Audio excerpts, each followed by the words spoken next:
대법원 2023년 6월 29일 선고 2019-300934 판결 사건명 대여금 1.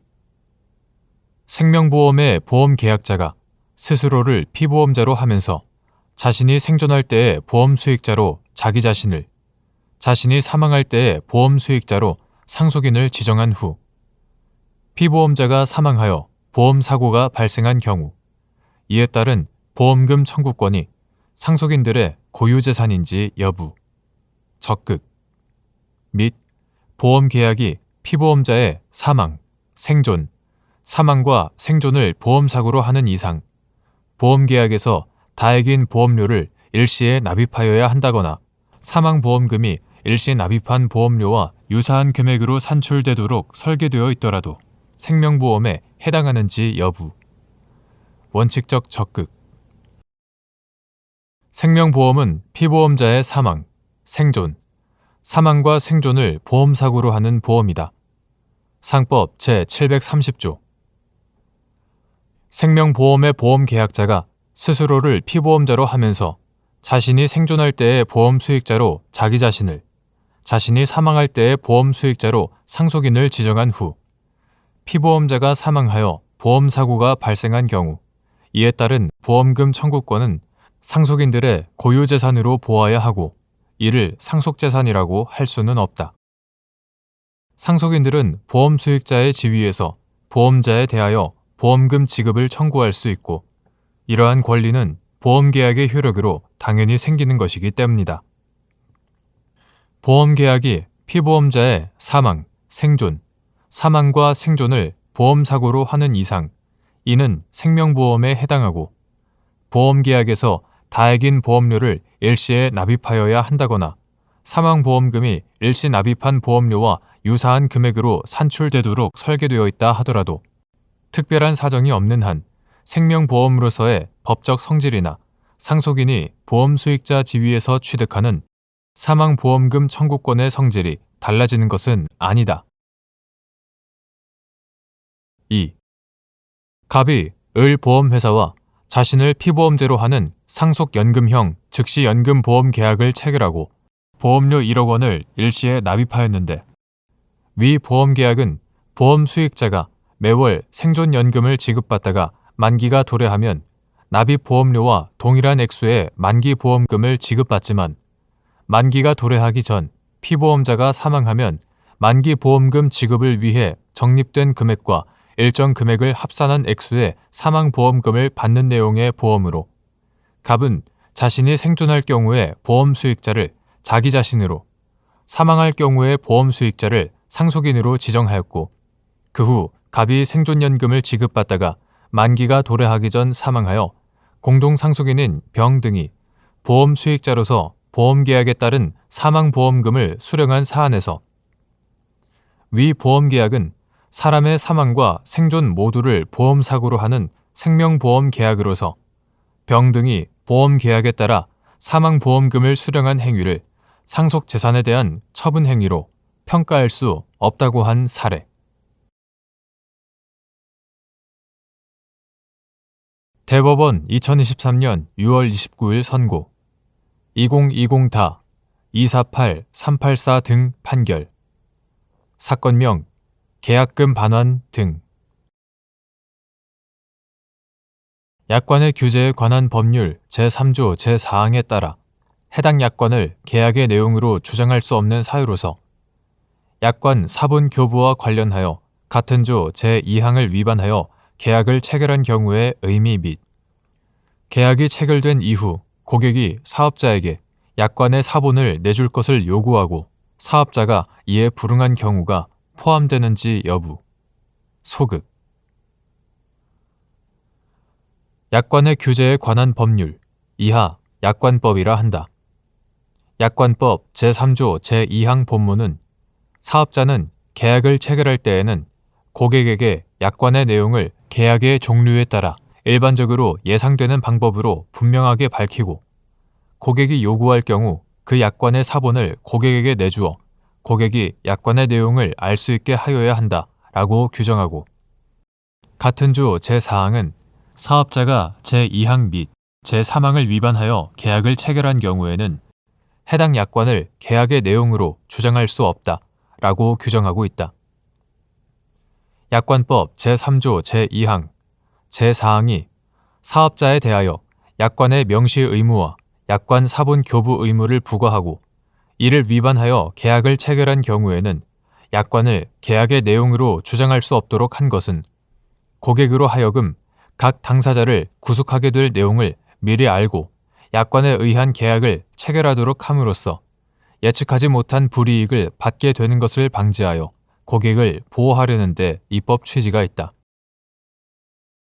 이러한 약관법 제3조 제2항 및 제4항의 규정 내용과 입법 취지를 고려하면 약관법 제3조 제4항에 따라 해당 약관을 계약의 내용으로 주장할 수 없는 사유로서 약관 사본 교부와 관련하여 약관법 제3조 제2항을 위반하여 계약을 체결한 경우라 함은 고객이 계약 체결 당시 사업자에게 약관 사본을 내줄 것을 요구하여 사업자가 약관 사본 교부 의무를 부담하게 되었음에도 이를 이행하지 아니한 경우를 의미하고 계약이 체결된 이후 고객이 사업자에게 약관의 사본을 내줄 것을 요구하고 사업자가 이에 불응한 경우까지 포함하는 것은 아니다.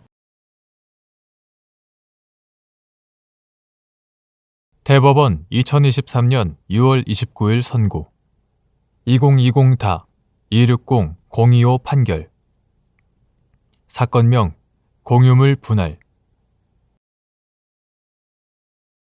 1. 공유물 분할의 소에서 공유물 분할의 방법 공유물을 공유자 중 1인의 단독 소유 또는 수인의 공유로 하되 현물을 소유하게 되는 공유자로 하여금 다른 공유자에 대하여 그 지분의 적정하고도 합리적인 가격을 배상시키는 방법에 의한 분할도 현물 분할로 허용되는지 여부. 적극. 공유물 분할의 소는 형성의 소로서 공유자 상호 간의 지분의 교환 또는 매매를 통하여 공유의 객체를 단독 소유권의 대상으로 하여 그 객체에 대한 공유 관계를 해소하는 것을 말하므로 법원은 공유물 분할을 청구하는 측이 구하는 방법에 구애받지 아니하고 자유로운 재량에 따라 공유 관계나 그 객체인 물건의 재반 상황에 따라 공유자의 지분 비율에 따른 합리적인 분할을 할 수 있다.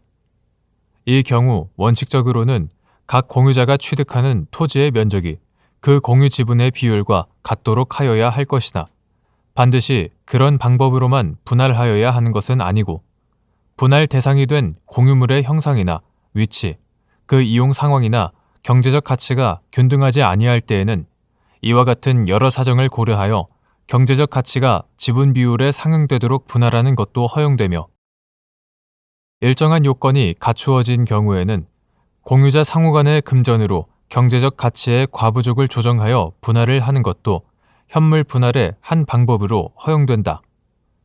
나아가 공유물을 공유자 중에 1인의 단독 소유 또는 수인의 공유로 하되 현물을 소유하게 되는 공유자로 하여금 다른 공유자에 대하여 그 지분의 적정하고도 합리적인 가격을 배상시키는 방법에 의한 분할도 현물 분할의 하나로 허용된다. 2.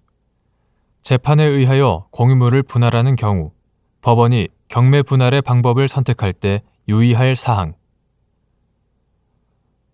공동 상속을 원인으로 하는 공유 관계처럼 공유자들 사이에 긴밀한 유대 관계가 있어서 이들 사이에 공유물 사용에 관한 명시적 또는 묵시적 합의가 있고 공유자 전부 또는 일부가 분할의 목적이 된 공유 토지나 그 지상 건물에서 거주, 생활하는 등 공유물, 점유, 사용의 형태를 보더라도 이러한 합의를 충분히 추단할 수 있는 경우 공유자 일부의 지분을 경매 등으로 취득한 사람이 경매 분할의 방법으로 분할할 것을 주장할 때 법원이 우선적으로 강구하여야 할 분할 방법 및 이때 경매 분할을 선택하기 위한 요건.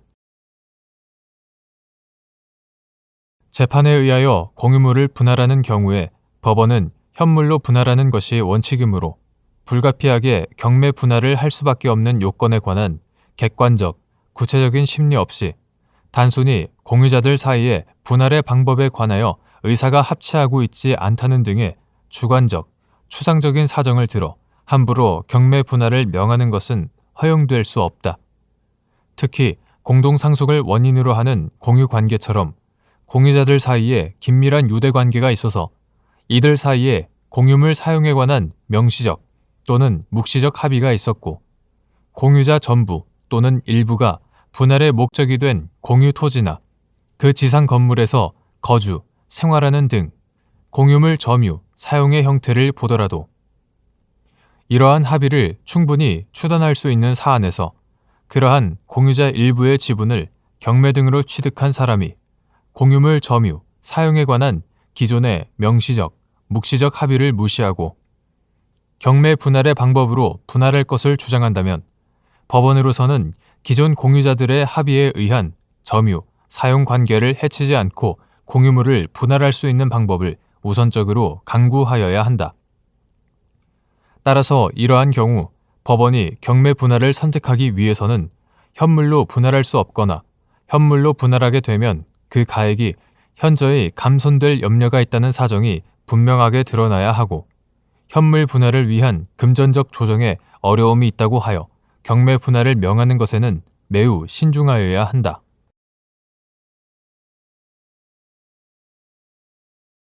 대법원 2023년 6월 29일 선고 2020-290767 판결 사건명 부당 이득금 1. 국가나 지방자치단체가 부동산을 점유하는 경우에도 민법 제197조 제1항이 적용되는지 여부. 적극. 국가나 지방자치단체가 취득 시효의 완성을 주장하는 토지의 취득 절차에 관한 서류를 제출하지 못하고 있다는 사정만으로 자주 점유의 추정이 번복되는지 여부. 소극. 부동산 점유 권한의 성질이 분명하지 않을 때에는 민법 제197조 제1항에 따라 점유자는 소유의 의사로 선의로 평온하고 공연하게 점유한 것으로 추정되고 이러한 추정은 지적공부 등의 관리 주체인 국가나 지방자치단체, 이하 국가 등이라 한다. 국가 등이 점유하는 경우에도 마찬가지로 적용된다. 점유자가 스스로 매매 또는 증여와 같이 자주 점유의 권한을 주장하였으나 이것이 인정되지 않는 경우에도 원래 자주 점유의 권한에 관한 증명 책임이 점유자에게 있지 아니한 이상 그 주장의 점유 권한이 인정되지 않는다는 사유만으로 자주 점유의 추정이 번복된다거나 또는 점유 권한의 성질상 타주 점유라고 볼 수 없다. 따라서 국가 등이 취득 시후의 완성을 주장하는 토지의 취득 절차에 관한 서류를 제출하지 못하고 있다고 하더라도 그 점유의 경위와 용도, 국가 등이 점유를 개시한 후에 지적공부에 그 토지의 소유자로 등재된 자가 소유권을 행사하려고 노력하였는지 여부, 함께 분할된 다른 토지의 이용 또는 처분관계 등 여러 가지 사정을 감안할 때 국가 등이 점유 개시 당시 공공용 재산의 취득 절차를 거쳐서 소유권을 적법하게 취득하였을 가능성을 배제할 수 없는 경우에는 국가 등의 자주 점유의 추정을 부정하여 무단 점유로 인정할 것이 아니다. 2.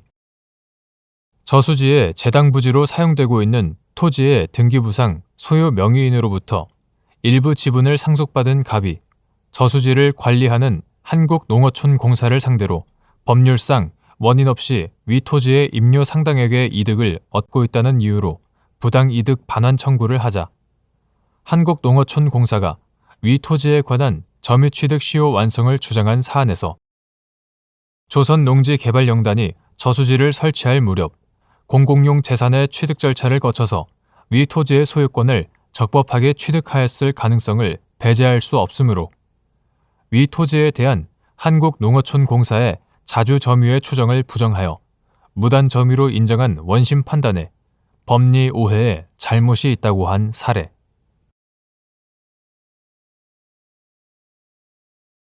대법원 2023년 6월 29일 선고 2020-296451 판결 사건명 계약보증금 청구의 소 1. 원사업자가 하도급 거래 공정화에 관한 법률 제13조의 2, 제2항 본문에서 정한 30일의 기간이 지나서 공사대금 지급 보증을 한 경우 수급사업자의 계약 이행 보증에 대한 청구를 할 수 있는지 여부. 원칙적 적극. 원사업자가 위와 같이 공사대금 지급 보증을 하였음에도 계약 이행 보증 청구가 허용되지 않는 예외적인 경우 및 이에 해당하는지 판단할 때 고려하여야 할 주된 요소. 수급사업자 보호. 하도급 거래 공정화에 관한 법률 이하 하도급법이라 한다.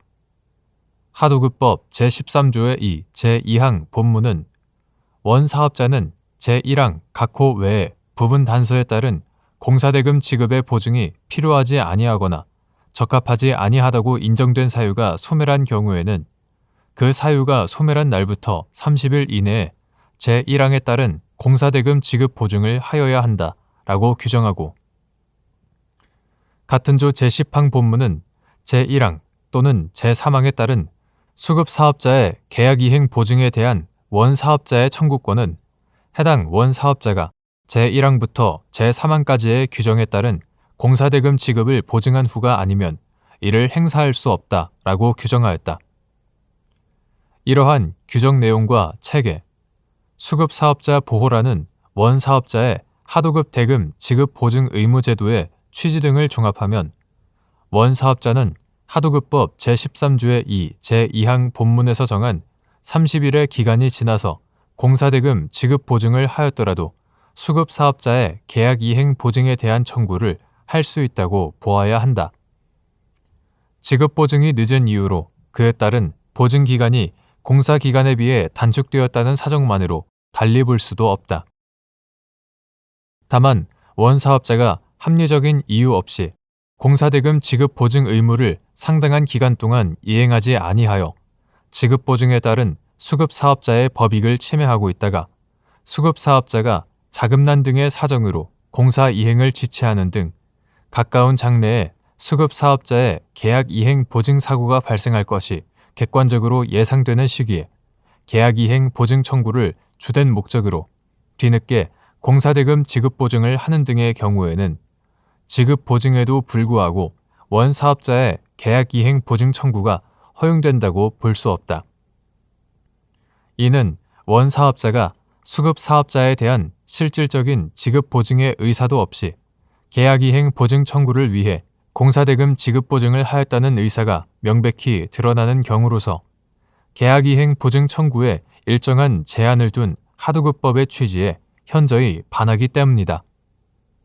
그러나 원사업자가 공사대금 지급 보증을 하도록 하는 것은 수급사업자를 보호하는 데 주된 목적이 있으므로 원사업자가 공사대금 지급 보증을 하였음에도 계약이행 보증 청구를 허용하지 않는 예외적 경우에 해당하는지 여부를 판단할 때에는 수급사업자 보호를 주된 고려 요소로 삼아야 한다. 2.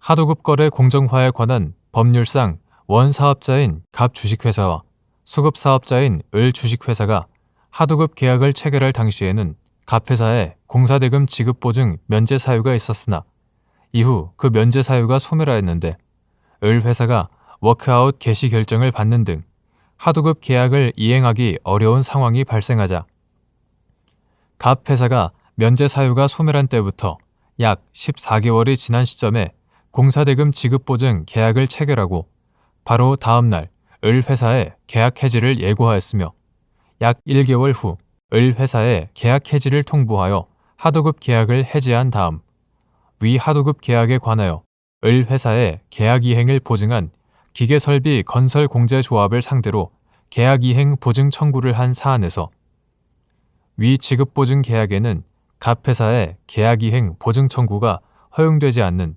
예외적 사정이 존재한다고 한 사례.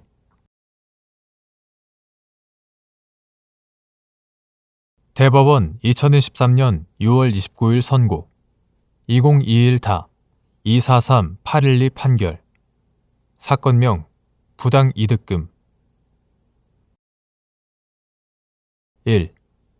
확정 판결에 따른 이행으로 받은 급부나 그 급부의 대가로서 기존 급부와 동일성을 유지하면서 형태가 변경된 것에 불과한 처분 대금 등을 법률상 원인 없는 이익이라고 할 수 있는지 여부. 소급. 확정 판결은 재심의 소 등으로 취소되지 않는 한 그 소송 당사자를 기속함으로 확정 판결에 기한 이행으로 받은 급부는 법률상 원인 없는 이익이라고 할 수 없다. 그리고 이는 해당 급부뿐만 아니라 그 급부의 대가로서 기존 급부와 동일성을 유지하면서 형태가 변경된 것에 불과한 처분 대금 등에 대해서도 마찬가지이다. 2. 갑 주식회사와 리스회사인 을 주식회사가 인쇄기에 관한 시설 대여 계약을 체결하면서 계약이 해지되는 경우 을 회사가 갑 회사로부터 인쇄기를 반환받거나 계약에서 정한 규정 손실금을 지급받고 갑 회사에 인쇄기의 소유권을 이전하도록 정하였는데 그 후 개시된 갑 회사에 대한 회생 절차에서 규정 손실금을 회생 담보권으로 신고하였다가 그 전액이 부인된 을 회사가 갑 회사를 상대로 인쇄기의 반환을 구하는 소를 제기하여 계약이 적법하게 해지되었다는 이유로 승소 판결을 선고받고 판결 확정 후 인쇄기를 반환받아 제3자에게 매각하자 갑 회사가 매각대금 중 회생담보권 신고액을 초과하는 부분에 법률상 원인이 없다며 을 회사를 상대로 부당이득 반환을 구한 사안에서 을 회사가 부당한 이익을 취득하지 않았다고 본 원심 판단에 법리 오해에 잘못이 없다고 한 사례.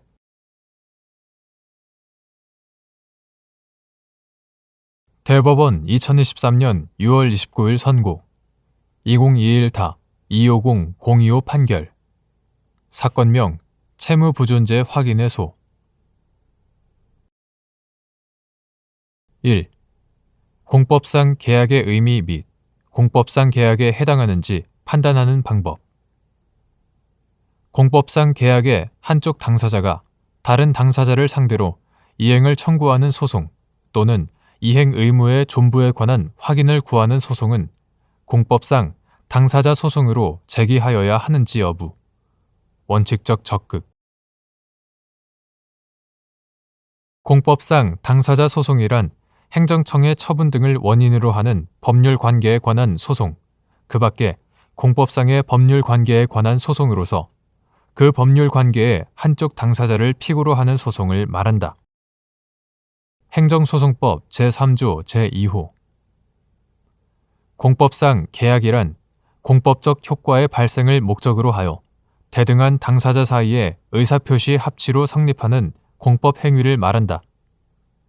어떠한 계약이 공법상 계약에 해당하는지는 계약이 공행정 활동의 수행 과정에서 체결된 것인지, 계약이 관계 법령에서 규정하고 있는 공법상 의무 등의 이행을 위해 체결된 것인지, 계약 체결에 계약 당사자의 이익만이 아니라 공공의 이익 또한 고려된 것인지, 또는 계약 체결의 효과가 공공의 이익에도 미치는지, 관계 법령에서의 규정 내지 그 해석 등을 통해 공공의 이익을 이유로 한 계약의 변경이 가능한지, 계약이 당사자들에게 부여한 권리와 의무 및 그 밖의 계약 내용 등을 종합적으로 고려하여 판단하여야 한다.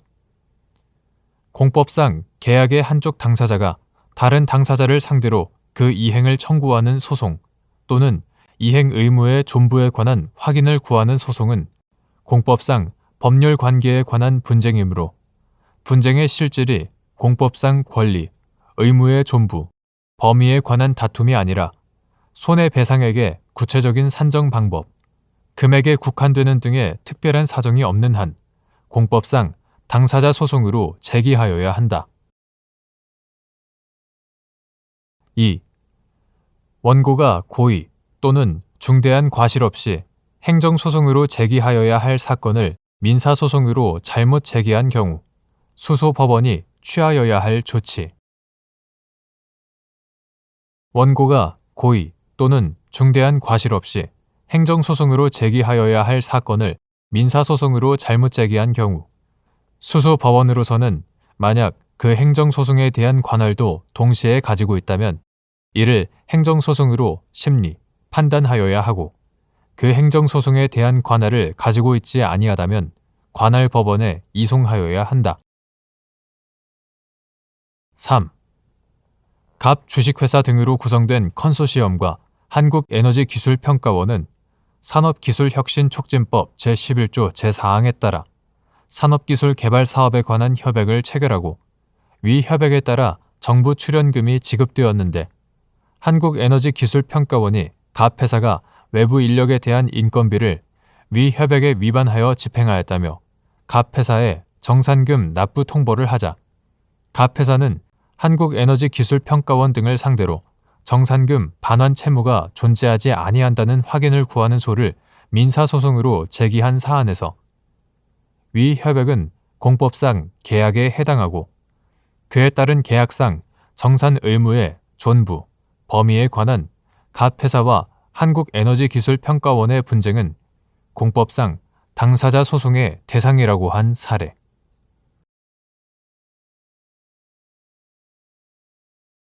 대법원 2023년 6월 29일 선고 2021-277525 판결.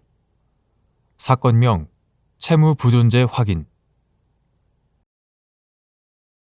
현재 금전 채무가 없다는 점에 대하여 당사자 사이에 다툼이 없는 경우 금전 채무의 부존재 확인을 구할 확인의 이익이 있는지 여부. 원칙적 소극. 확인의 소는 원고의 법적 지위가 불안, 위험할 때에 그 불안, 위험을 제거함에 확인 판결로 판단하는 것이 가장 유효, 적절한 수단인 경우에 인정된다.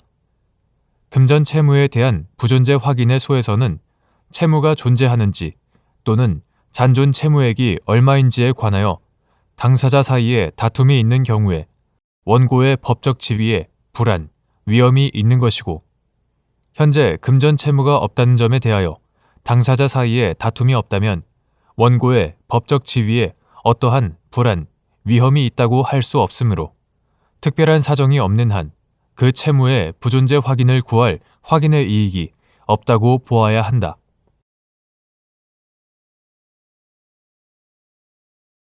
대법원 2023년 6월 29일 선고 2021-286000 판결. 사건명 손해배상 기. 9. 장사 등에 관한 법률 제12조 제1항에서 정한 특별자치도지사, 시장, 군수, 구청장의 법령상 의무가 무연고자의 시체 등을 일정 기간 동안 매장, 화장하여 봉안하는 것뿐만 아니라 봉안된 무연고자의 시체를 합리적으로 관리할 의무까지 포함하는지 여부. 적극. 9. 장사 등에 관한 법률 2015년 1월 28일 법률 제13108호로 개정되기 전의 것. 9. 장사 등에 관한 법률 제12조 제1항에서 정한 법령상 의무는 특별자치도지사, 시장, 군수, 구청장으로 하여금 무연고자의 시체 등을 일정 기간 동안 매장, 화장하여 봉안하는 것에만 한정된다고 볼 수는 없고, 연고자가 9. 장사 등에 관한 법률 시행령 2015년 7월 20일 대통령령 제26418호로 개정되기 전의 것. 9. 장사 등에 관한 법률 시행령 제9조에서 정한 절차에 따라 일정 기간 동안 9. 장사 등에 관한 법률 시행 규칙 2015년 7월 20일 보건복지부령 제334호로 개정되기 전의 것. 9. 장사 등에 관한 법률 시행 규칙 제4조의 공고 등을 통하여 사망한 무연고자의 소재를 확인한 후 매장, 화장, 봉안된 시체, 유골 등을 인수하여 적절한 예우를 할 수 있도록 봉안된 무연고자의 시체를 합리적으로 관리할 의무까지 당연히 포함한다고 봄이 타당하다.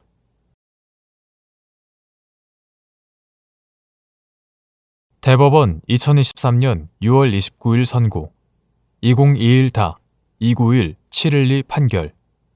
사건명 손해배상 기. 이사 등이 자기 또는 제3자의 계산으로 회사와 거래를 하면서 사전에 상법 제398조에서 정한 이사회 승인을 받지 않은 경우 거래의 효력, 원칙적 무효 및 사후에 거래 행위에 대하여 이사회 승인을 받은 경우 무효인 거래 행위가 유효로 되는지 여부, 원칙적 소극. 이사 등이 회사와의 거래에 관한 중요 사실을 밝히지 아니한 채 통상의 거래로서 이를 허용하는 이사회의 결의가 이루어진 경우 상법 제398조에서 정한 이사회 승인이 있다고 할 수 있는지 여부. 소극. 상법 제398조는 이사 등이 자기 또는 제3자의 계산으로 회사와 거래를 하기 위하여는 미리 이사회에서 해당 거래에 관한 중요 사실을 밝히고 이사회의 승인을 받아야 한다. 이 경우 이사회의 승인은 이사 3분의 2 이상의 수로서 하여야 하고 그 거래의 내용과 절차는 공정하여야 한다 라고 규정하고 있다. 이는 이사 등과 회사 사이에 이익 상반 거래가 비밀리에 행해지는 것을 방지하고 이사회의 직무 감독권 행사를 통하여 이사 등과 회사 사이에 이루어지는 거래의 공정성을 확보함으로써 이사 등이 회사와의 거래를 통하여 자기 또는 제3자의 이익을 도모하고 회사와 주주에게 예기치 못한 손해를 입히는 것을 방지하기 위함이다. 상법 제398조는 이사 등의 사익 추구 행위에 대한 통제력을 강화하기 위해 구 상법 2011년 4월 14일 법률 제10600호로 개정되기 전의 것 이하 구 상법이라고 한다. 구 상법 제398조가 개정된 것으로 구 상법 제398조와 달리 적용 대상을 주요 주주 등에까지 확대하였고 미리 중요 사실을 밝히고 이사회의 승인을 받을 것을 명시하였으며 이사회 승인을 위한 결의 요건을 가중하였을 뿐만 아니라 거래의 내용과 절차가 공정하여야 한다고 규정하는 한편 구 상법 제398조 후단의 민법 제124조와 관련된 내용을 제외하였다.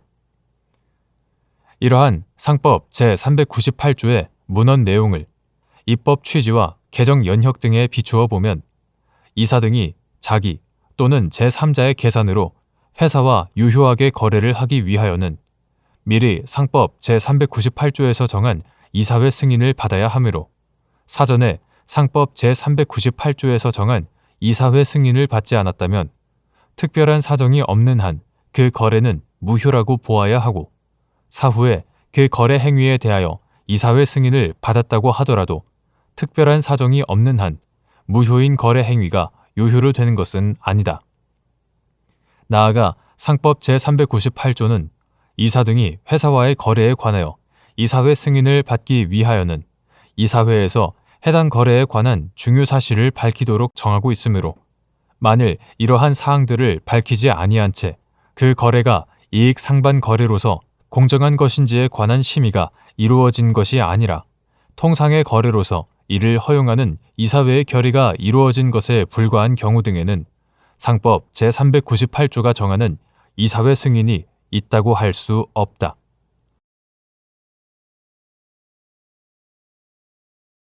대법원 2023년 6월 29일 선고 2022-244928 판결. 사건명 구상금 등 청구의 소. 1.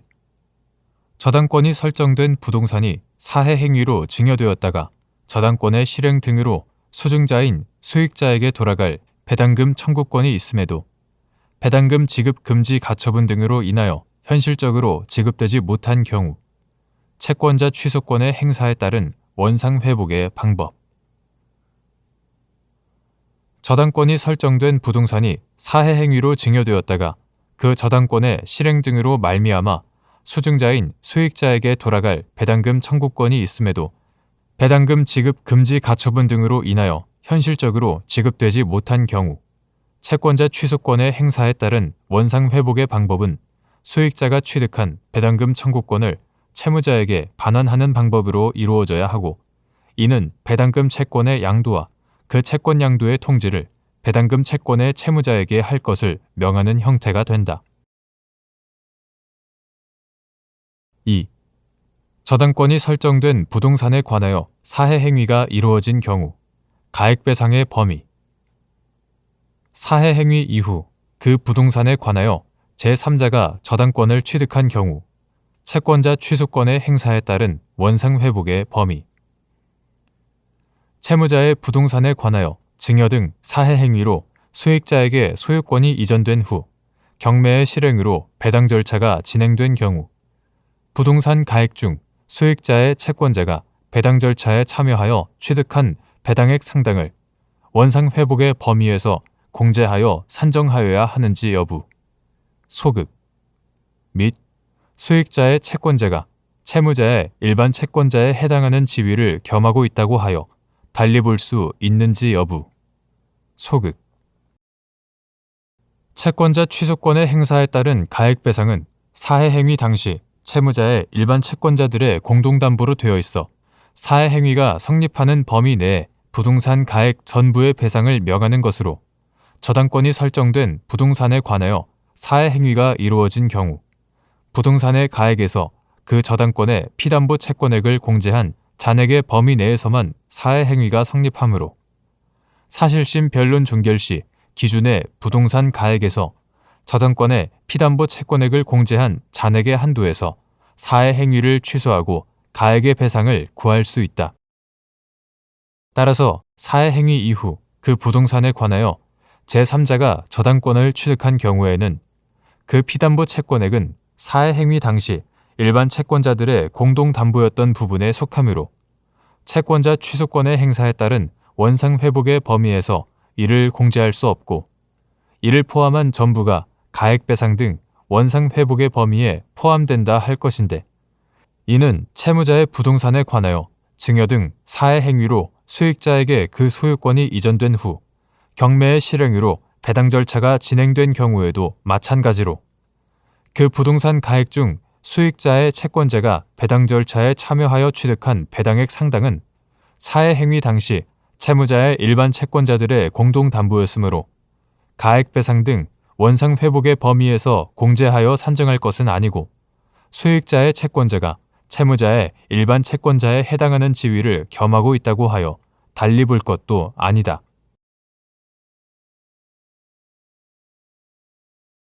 대법원 2023년 6월 29일 선고 2022-286-212 판결 사건명 공사대금 1.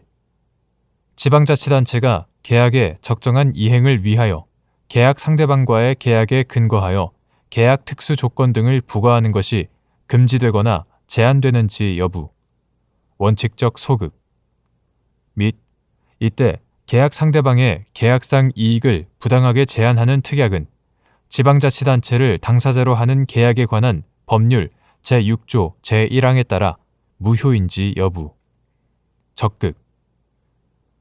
이러한 법리는 계약 상대방의 계약상 이익이 부당하게 제한되는 단독행위 내지 의사표시의 경우에도 마찬가지로 적용되는지 여부, 적극. 지방자치단체를 당사자로 하는 계약에 관한 법률 2023년 4월 11일 법률 제193325로 개정되기 전의 것 이하 지방계약법이라 한다. 지방계약법 제6조 제1항은 계약은 상호 대등한 입장에서 당사자의 합의에 따라 체결되어야 하고 당사자는 계약의 내용을 신의성실의 원칙에 따라 이행하여야 하며 지방자치단체의 장 또는 계약 담당자는 이 법 및 관계 법령에 규정된 계약 상대자의 계약상 이익을 부당하게 제한하는 특약이나 조건을 정하여서는 아니 된다라고 규정하고 있다. 그 취지는 지방자치단체가 계약의 적정한 이행을 위하여 계약 상대방과의 계약에 근거하여 계약 특수 조건 등을 부과하는 것이 금지되거나 제한되지 않지만 지방계약법 제6조 제1항에 따라 계약 상대방의 계약상 이익을 부당하게 제한하는 특약은 효력이 없다는 것이다.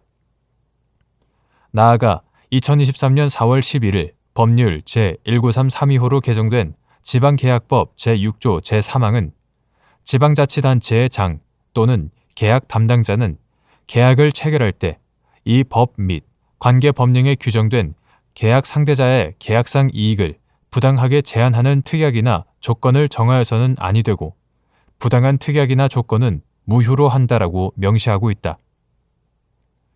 위 법리는 계약 체결 이후에 계약금액 조정 신청 포기처럼 계약 상대방의 계약상 이익이 부당하게 제한되는 단독 행위 내지 의사표시의 경우에도 마찬가지로 적용된다.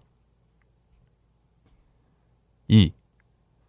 갑 지방자치단체가 을 주식회사에 초등학교 신축 공사를 도급 준 다음 공사 현장의 폐기물 예상 수량을 산출하여 병 주식회사 등의 건설 폐기물 처리 용역을 도급 주었고 위 용역 계약은 용역 계약 일반 조건을 계약의 일부로 삼고 있는데 공사 현장에서 예상 물량의 1.5배 이상의 폐기물이 배출되었으나 병 회사 등이 준공 무렵 갑 지방자치단체에 초과 물량에 대한 비용을 청구하지 않겠다는 내용의 포기각서 등을 작성, 교부한 사안에서 병 회사 등이 포기각서를 작성, 교부한 것은 지방자치단체를 당사자로 하는 계약에 관한 법률 제6조 제1항에 반하여 계약상 이익을 부당하게 제한하는 불리한 의사표시를 한 것으로서 효력을 인정할 수 없다고 한 사례.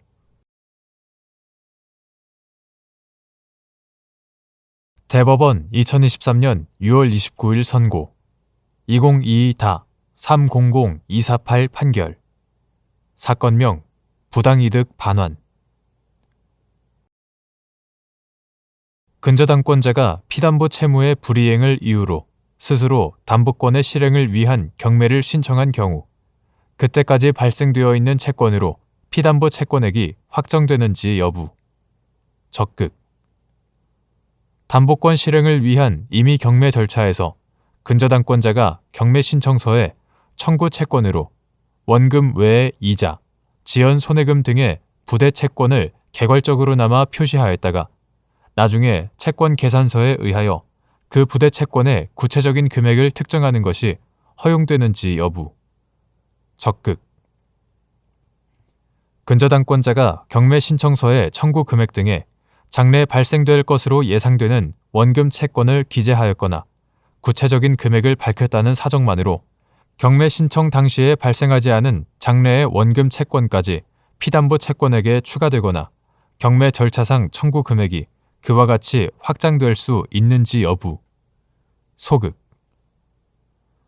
근저당권은 계속되는 거래 관계로부터 발생하고 소멸하는 불특정 다수의 장래 채권을 결산기에 계산하여 잔존하는 채무를 일정한 한도액의 범위 내에서 담보하는 저당권이어서 그 거래가 종료하기까지 채권은 계속적으로 증감, 변동하나 근저당권자가 피담보 채무의 불이행을 이유로 스스로 담보권의 실행을 위한 경매를 신청한 때에는 그때까지 발생되어 있는 채권으로 피담보 채권액이 확정된다.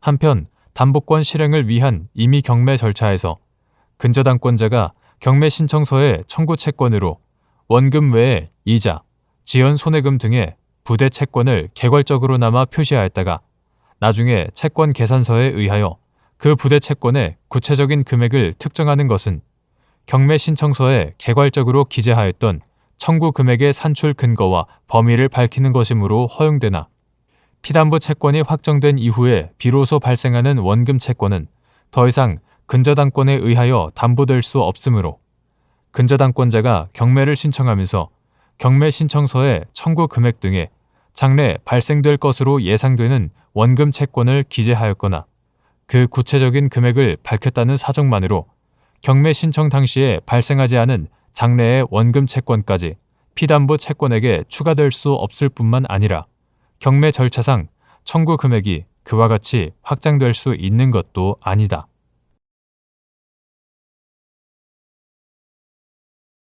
대법원 2023년 6월 29일 선고 2022-309-474 판결 사건명 구상금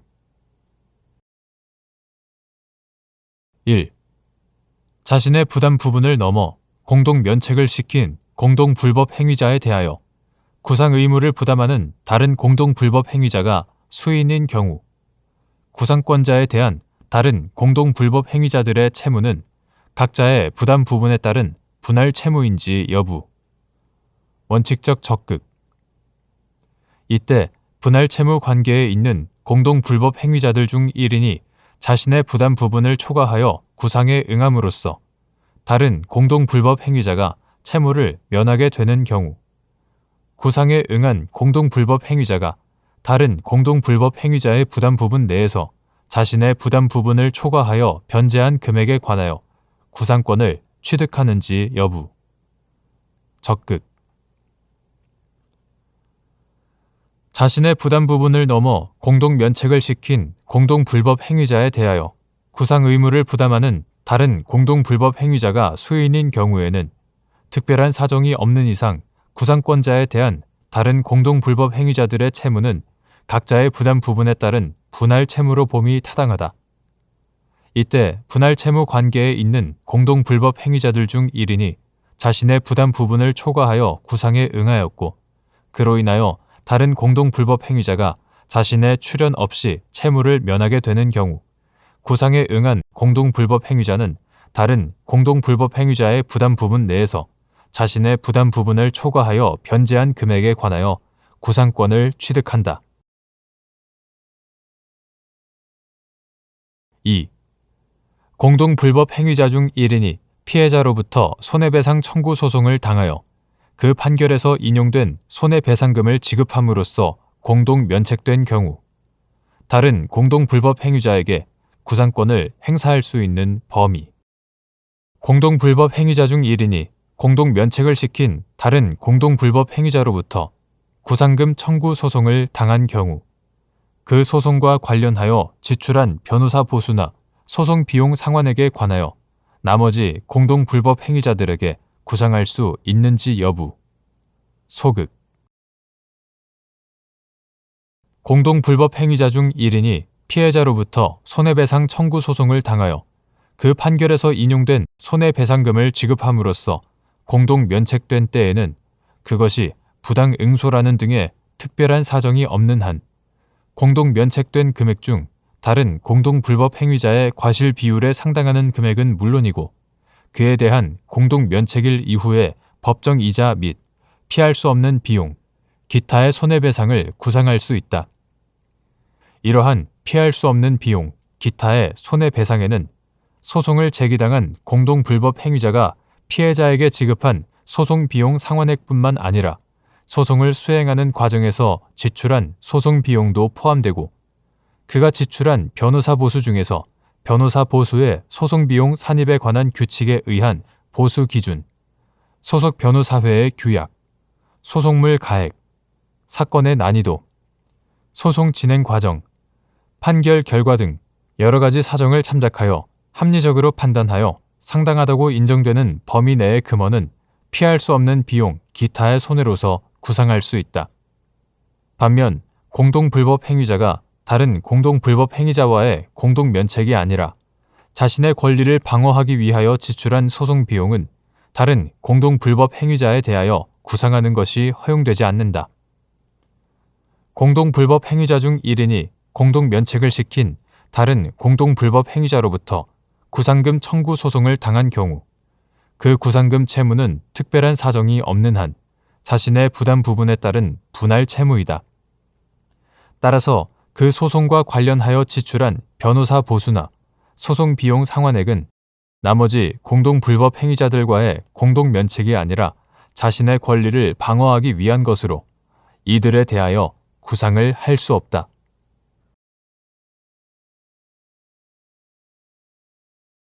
대법원 2023년 6월 29일 선고 2023-2005-968 판결 사건명 구상금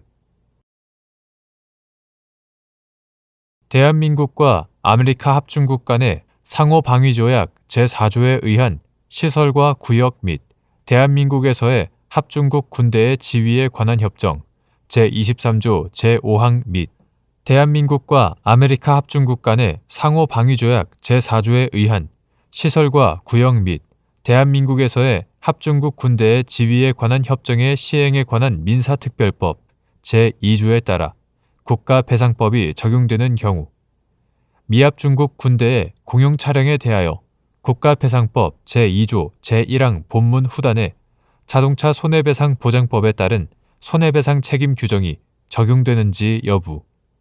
소급. 대한민국과 아메리카 합중국 간의 상호 방위조약 제4조에 의한 시설과 구역 및 대한민국에서의 합중국 군대의 지위에 관한 협정. 이하 소파라 한다. 소파 제23조 제5항은 공무집행 중인 미합중국 군대의 구성원이나 고용원의 자귀나 부자귀 또는 미합중국 군대가 법률상 책임을 지는 기타의 자귀나 부자귀 또는 사고로서 대한민국 안에서 대한민국 정부 이외의 제3자에게 손해를 가한 것으로부터 발생하는 청구권은 대한민국이 이를 처리하도록 규정하고 있으므로 위 청구권의 실현을 위한 소송은 대한민국을 상대로 제기하는 것이 원칙이고 이에 따른 대한민국에 대한 청구권에 대해서는 대한민국과 아메리카 합중국 간의 상호 방위조약 제4조에 의한 시설과 구역 및 대한민국에서의 합중국 군대의 지위에 관한 협정의 시행에 관한 민사특별법, 이하 주한미군 민사법이라 한다. 주한미군 민사법 제2조에 따라 국가배상법이 적용된다. 국가배상법 제2조 제1항 본문은 전단에서 국가나 지방자치단체는 공무원 또는 공무를 위탁받은 사인이 직무를 집행하면서 고의 또는 과실로 법령을 위반하여 타인에게 손해를 입힌 경우를 규정하는 것 외에 후단에서 자동차 손해배상 보장법, 이하 자동차 손배법이라 한다. 자동차 손배법에 따라 손해배상의 책임이 있을 때에도 이 법에 따라 그 손해를 배상하여야 한다고 규정하고 있는데 소파 제23조 제5항 가호, 제24조 및 자동차관리법 제2조 제1호, 제70조 및 같은 법 시행령 제2조 제3호 등 관계 규정을 종합하면 소파 제23조 제5항 및 주한미군 민사법 제2조에 따라 국가배상법이 적용될 경우 미합중국 군대의 공용 차량에 대해서는 국가배상법 제2조 제1항 본문 후단에 자동차 손배법에 따른 손해배상 책임 규정은 적용되지 않고 국가배상법 제2조 제1항 본문 전단에 따른 손해배상 책임 규정만 적용된다. 그 이유는 다음과 같다. 첫째, 자동차 손배법은 자동차관리법에 적용을 받는 자동차와 건설기계관리법에 적용을 받는 건설기계 중 대통령령으로 정하는 것에 적용된다. 자동차 손배법 제2조 제1호. 그런데 소파 제24조는 합중국 군대의 구성원, 군속 또는 그들의 가족의 사용 차량에 대해서는 대한민국 정부가 면허하고 등록한다고 정하고 있으나 제3항 합중국 군대 및 군속의 군용 차량에 대해서는 명확한 번호표 또는 이를 용이하게 식별할 수 있는 개별적인 기호를 붙여야 한다고 규정하고 있을 뿐이고 제2항 자동차관리법 역시 제70조 제2호에서 대한민국 주재 미합중국 군대의 구성원, 군무원 또는 그들의 가족이 사적 용도로 사용하는 자동차에 대해서 특례를 규정하고 있을 뿐 미합중국 군대의 공용 차량에 대해서는 규정을 두고 있지 않다. 둘째, 주한미군의 공무집행상 행위로 인한 손해배상 청구권은 대한민국 군대의 행동으로부터 발생하는 청구권에 관한 대한민국의 법령에 따라 제기하고 심사하여 해결하거나 재판하도록 되어 있다. 소파 제23조 제5항 가호. 그런데 대한민국의 군수품 관리법에 따른 차량은 자동차관리법 적용 제외 대상이므로 자동차관리법 제2조 제1호, 같은 법 시행령 제2조 제3호, 대한민국 군대 소속 차량에 대해서는 자동차 손배법이 적용되지 않는다.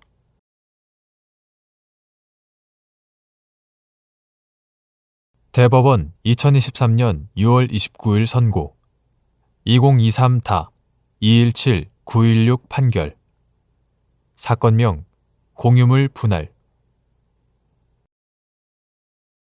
1.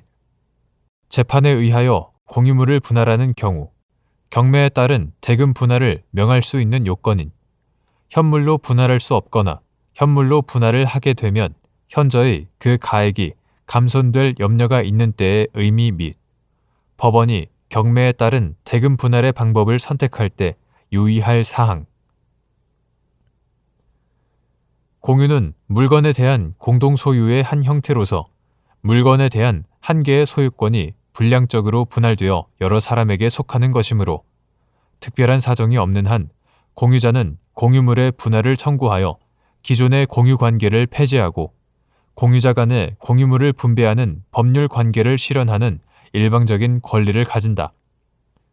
따라서 공유물의 분할은 당사자 간의 협의가 이루어지는 경우에는 그 방법을 임의로 선택할 수 있으나 협의가 이루어지지 아니하여 재판에 의하여 공유물을 분할하는 경우에 법원은 현물로 분할한 것이 원칙이고 현물로 분할할 수 없거나 현물로 분할을 하게 되면 현저히 그 가액이 감손될 염려가 있는 때에 비로소 물건의 경매를 명할 수 있다. 민법 제269조 제2항 이때 현물로 분할할 수 없다는 요건은 이를 물리적으로 엄격하게 해석할 것은 아니고 공유물의 성질, 위치나 면적, 이용 상황, 분할 후의 사용 가치 등에 비추어 보아 현물 분할을 하는 것이 곤란하거나 부적당한 경우를 포함하고 현물로 분할을 하게 되면 현저히 그 가액이 감손될 염려가 있는 경우 역시 공유자의 한 사람이라도 현물 분할에 의하여 단독으로 소유하게 될 부분의 가액이 분할 전의 소유 지분 가액보다 현저하게 감손될 염려가 있는 경우까지 포함한다.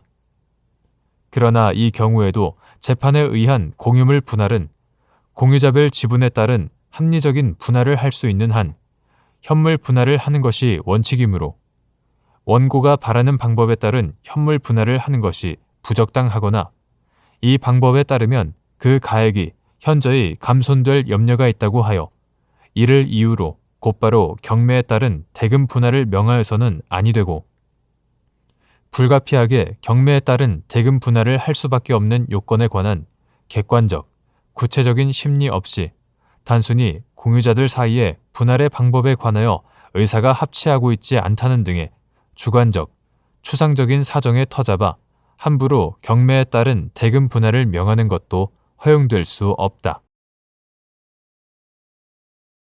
2. 공유물 분할의 소에서 공유물 분할의 방법. 공유물을 공유자 중 1인의 단독 소유 또는 수인의 공유로 하되 현물을 소유하게 되는 공유자로 하여금 다른 공유자에 대하여 그 지분에 적정하고도 합리적인 가격을 배상시키는 방법에 의한 분할이 허용되는 경우 및 이때 가격 배상의 기준이 되는 지분 가격의 의미. 공유물 분할 시점의 객관적인 교환 가치에 해당하는 시장 가격 또는 매수 가격, 지분 가격의 의미와 그 산정 방법. 공유물 분할의 소는 형성의 소로서 공유자 상호 간의 지분의 교환 또는 매매를 통하여 공유의 객체를 단독 소유권의 대상으로 하여 그 객체에 대한 공유 관계를 해소하는 것을 말하므로 법원은 공유물 분할을 청구하는 자가 구하는 방법에 구애받지 아니하고 자유로운 재량에 따라 공유 관계나 그 객체인 물건의 재반 상황에 따라 공유자의 지분 비율에 따른 합리적인 분할을 하면 된다. 따라서 여러 사람이 공유하는 물건을 분할하는 경우 원칙적으로는 각 공유자가 취득하는 면적이 그 공유 지분의 비율과 같도록 하여야 할 것이나 반드시 그런 방법으로만 분할하여야 하는 것은 아니고 분할 대상이 된 공유물의 형상이나 위치, 그 이용 상황이나 경제적 가치가 균등하지 아니할 때에는 이와 같은 여러 사정을 고려하여 경제적 가치가 지분 비율에 상응되도록 분할하는 것도 허용되며 일정한 요건이 갖추어진 경우에는 공유자 상호 간의 금전으로 경제적 가치의 과부족을 조정하여 분할을 하는 것도 현물 분할의 한 방법으로 허용된다. 나아가 공유 관계의 발생 원인과 공유 지분의 비율 및 분할된 경우의 경제적 가치, 분할 방법에 관한 공유자의 희망 등의 여러 사정을 종합적으로 고려하여 당해 공유물을 특정한 자에게 취득시키는 것이 상당하다고 인정되고 다른 공유자에게는 그 지분의 가격을 취득시키는 것이 공유자 간의 실질적인 공평을 해치지 않는다고 인정되는 특별한 사정이 있는 때에는 공유물을 공유자 중 1인의 단독 소유 또는 수인의 공유로 하되 현물을 소유하게 되는 공유자로 하여금 다른 공유자에 대하여 그 지분의 적정하고도 합리적인 가격을 배상시키는 방법에 의한 분할도 현물 분할의 하나로 허용된다. 이때 그 가격 배상의 기준이 되는 지분 가격이란 공유물 분할 시점의 객관적인 교환 가치에 해당하는 시장 가격 또는 매수 가격을 의미하는 것으로 그 적정한 산정을 위해서는 분할 시점에 가까운 사실심 변론 종결일을 기준으로 변론 과정에 나타난 관련 자료를 토대로 최대한 객관적, 합리적으로 평가하여야 하므로 객관적 시장 가격 또는 매수 가격에 해당하는 시가의 변동이라는 사정을 일절 고려하지 않은 채 그러한 사정이 제대로 반영되지 아니한 감정평가에게만 의존하여서는 아니 된다.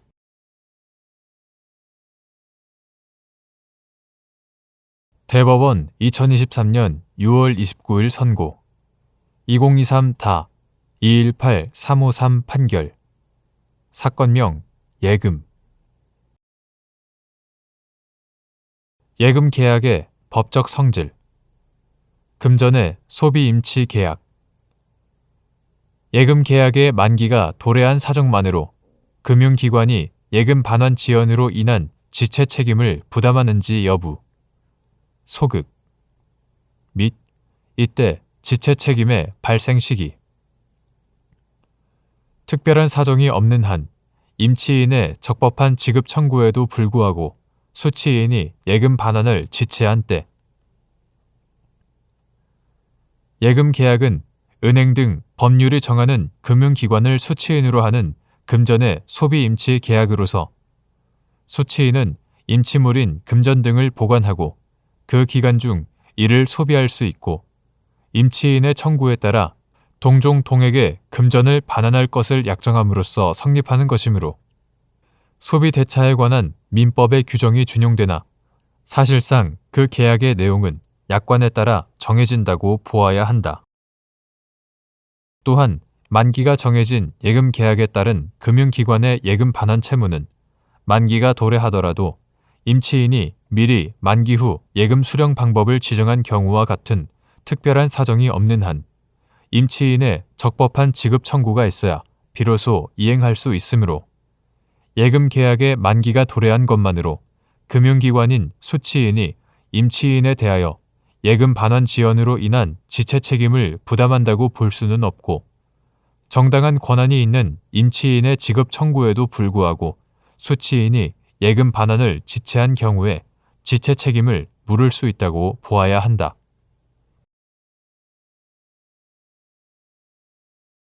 대법원 2023년 6월 29일 선고 2023다 221830 판결 사건명 공사대금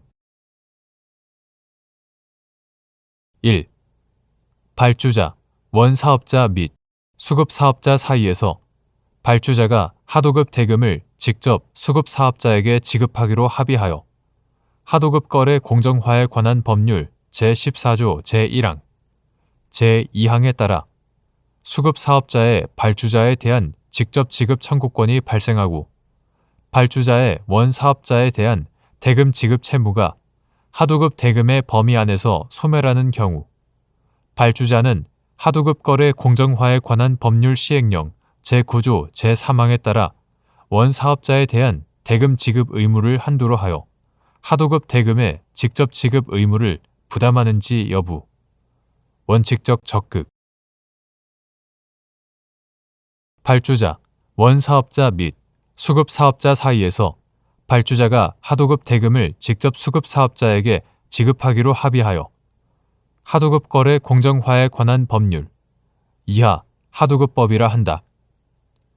하도급법 제14조 제1항, 제2항에 따라 수급사업자의 발주자에 대한 직접 지급 청구권이 발생함과 아울러 발주자의 원사업자에 대한 대금 지급 채무가 하도급 대금의 범위 안에서 소멸하는 경우에 발주자가 직접 지급 의무를 부담하게 되는 부분에 해당하는 원사업자의 발주자에 대한 공사대금 채권은 동일성을 유지한 채 수급사업자에게 이전되고 발주자는 수급사업자의 직접 지급 청구권이 발생하기 전에 원사업자에 대하여 대항할 수 있는 사유로서 수급사업자에게 대항할 수 있으나 수급사업자의 직접 지급 청구권이 발생한 후에 원사업자에 대하여 생긴 사유로는 수급사업자에게 대항할 수 없음이 원칙이다. 하도급법은 발주자에게 도급 대금 채무를 넘는 새로운 부담을 지우지 아니하는 범위 내에서 수급사업자가 시공한 부분에 상당한 하도급 대금 채무에 대한 직접 지급 의무를 부담하게 함으로써 수급사업자를 원사업자 및 그 일반 채권자에 우선하여 보호하려는 것이다. 이러한 입법 취지를 고려하면 특별한 사정이 없는 한 발주자는 하도급 거래 공정화에 관한 법률 시행령 제9조 제3항에 따라 원사업자에 대한 대금 지급 의무를 한도로 하여 하도급 대금의 직접 지급 의무를 부담한다. 2. 법률 행위에 붙은 부관이 정지 조건인지 불확정 기한인지 판단하는 기준. 부관이 붙은 법률 행위에 있어서 부관에 표시된 사실이 발생하지 아니하면 채무를 이행하지 아니하여도 된다고 보는 것이 상당한 경우에는 조건으로 보아야 하고 표시된 사실이 발생한 때에는 물론이고 반대로 발생하지 아니하는 것이 확정된 때에도 그 채무를 이행하여야 한다고 보는 것이 상당한 경우에는 표시된 사실의 발생 여부가 확정되는 것을 불확정 기한으로 정한 것으로 보아야 한다. 3. 당사자 사이에 법률 행위의 해석을 둘러싸고 이견이 있어 당사자의 의사 해석이 문제되는 경우 법률 행위를 해석하는 방법.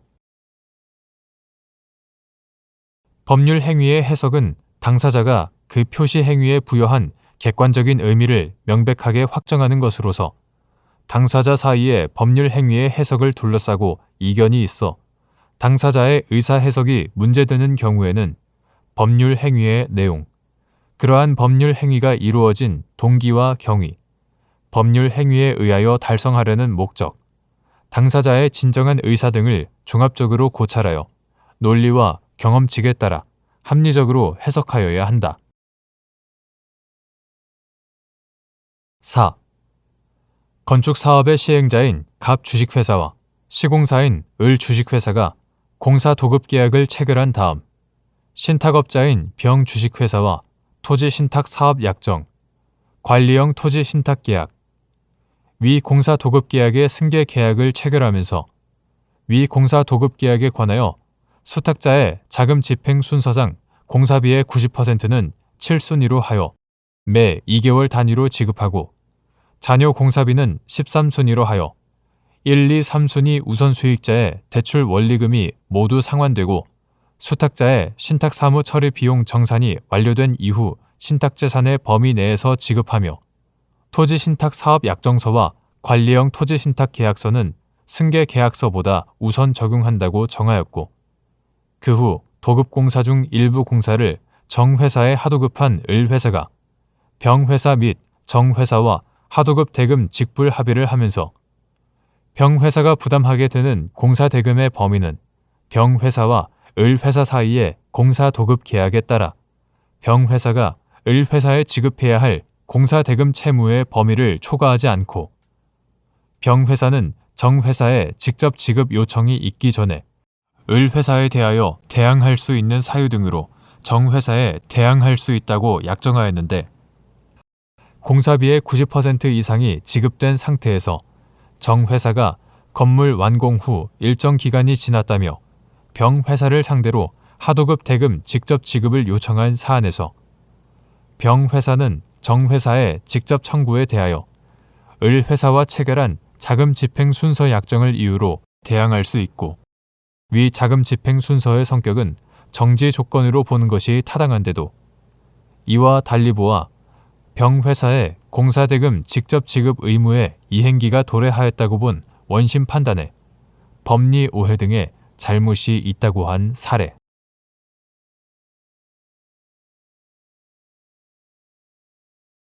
대법원 2023년 6월 30일자 2023마 5321 결정. 사건명 파산 선고. 1. 면책 신청 기간이 경과하거나 면책 기각 결정 또는 면책 불허가 결정이 확정된 경우 동일한 파산에 관하여 재차 면책 신청을 할 수 있는지 여부. 소급. 채무자 회생 및 파산에 관한 법률. 이하 채무자 회생법이라 한다. 채무자 회생법 제556조에 따르면 개인인 채무자는 파산 선고가 확정된 날 이후 1월 이내에 면책 신청을 할 수 있고, 제1항 책임 없는 사유로 그 기간 내에 면책 신청을 하지 못한 때에는 일정한 기간 내에 추후 보완할 수 있으며, 제2항 파산 신청을 한 경우에는 반대 의사를 표시한 경우가 아닌 한 동시에 면책 신청을 한 것으로 본다. 제3항 나아가 채무자 회생법 제559조에 따르면 제1항의 사유로 면책 신청이 기각된 채무자는 동일한 파산에 관하여 다시 면책 신청을 할 수 없고, 제2항 면책 기각 결정에 대하여는 즉시 항고를 할 수 있다. 제3항 한편 법원은 채무자 회생법 제564조 제1항 각 호의 사유가 있으면 면책 불허가 결정을 할 수 있고, 면책 불허가 결정에 대하여는 즉시 항고를 할 수 있다. 같은 조 제4항 파산 선고 후 면책 신청을 할 수 있는 기간을 한정하고 면책 신청이 기각된 경우 동일한 파산에 관하여 다시 면책 신청을 할 수 없도록 정하면서 면책 기각 결정이나 면책 불허가 결정에 대하여 즉시 항고의 방법으로만 불복할 수 있도록 한 것은 동일한 파산 원인에 기하여 진행된 파산 절차와 면책 절차가 서로 긴밀하게 연관되어 있으므로 면책 결정을 받지 못한 채무자가 기존의 파산 절차를 전제로 다시 면책을 신청하거나 장기간 면책에 관한 결정이 확정되지 않은 상태로 있는 것을 방지하여 이미 진행된 면책 절차가 형해화되거나 파산 채권자들의 지위가 불안정해지지 않도록 하기 위함이다. 이와 같이 파산 선고를 받았으나 면책 신청 기간이 경과하면 면책 신청이 허용되지 않고, 면책 신청이 기각되어 그 결정이 확정된 후에는 동일한 파산에 관하여 재차 면책 신청을 할 수는 없다. 나아가 파산 선고를 받은 후 면책 신청을 취하하였는데 면책 신청 기간이 이미 경과한 경우와 면책 불허가 결정이 확정된 경우에도 기존 파산 및 면책 절차와 관련한 절차적 안정을 도모할 필요성은 마찬가지이므로 동일한 파산에 기하여 재차 제기하는 면책 신청은 역시 허용되지 않는다고 봄이 타당하다. 2. 채무자가 동일한 파산에 관하여 면책 신청 기간을 경과하거나 재차 면책 신청을 하지 못하는 등의 법률상 제한을 피하고자 오로지 면책을 받기 위하여 동일한 파산 원인으로 다시 파산 신청을 하는 이른바 제도의 파산 신청이 허용되는지 여부, 소급 및 제도의 파산 신청에 해당하는지 판단하는 기준. 채무자 회생 및 파산에 관한 법률 제556조, 제559조, 제564조의 취지를 고려하면 채무자가 동일한 파산에 관하여 면책 신청 기간을 경과하거나 재차 면책 신청을 하지 못하는 등의 법률상 제한을 피하고자 오로지 면책을 받기 위하여 동일한 파산 원인으로 다시 파산 신청을 하는 이른바 제도의 파산 신청은 허용될 수 없다.